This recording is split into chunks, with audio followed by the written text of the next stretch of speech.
जाके सीता की भीख मांग रहा है, उससे जाकर कह दो सीता कोई भिक्षा में देने वाली वस्तु नहीं, ऐसे अनमोल रत्न को वो अपने बाहुबल से जीतता मिलता है।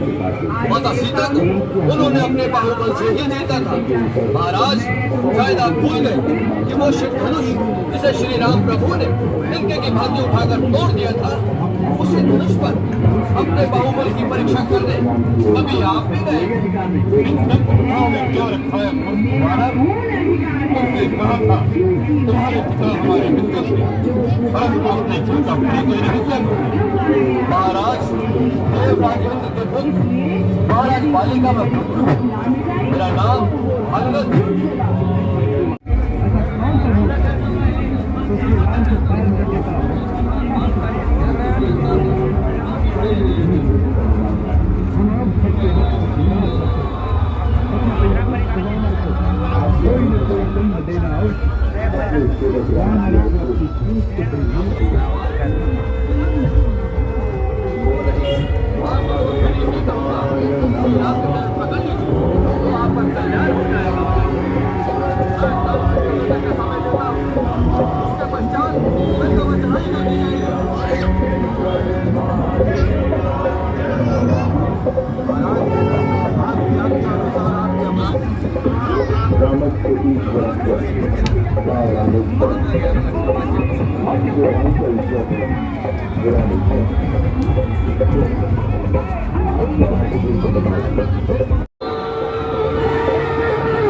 ओम श्री रामेश्वर महादेवाय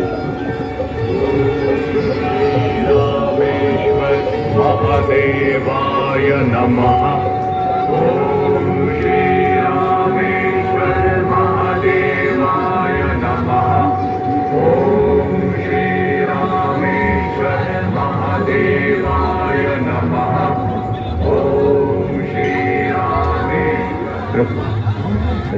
समुद्र के ऊपर 100 योजन के सेतु का निर्माण कार्य सब पूर्ण हो गया। आपके अनंत नाम अपने सेवक राम की ओर से एक नाम और स्वीकार कर लीजिए। आज से यहाँ लोग आपको श्री रामेश्वर के नाम से जाएंगे। ओम श्री रामेश्वर महादेवाय महादेवाय नमः।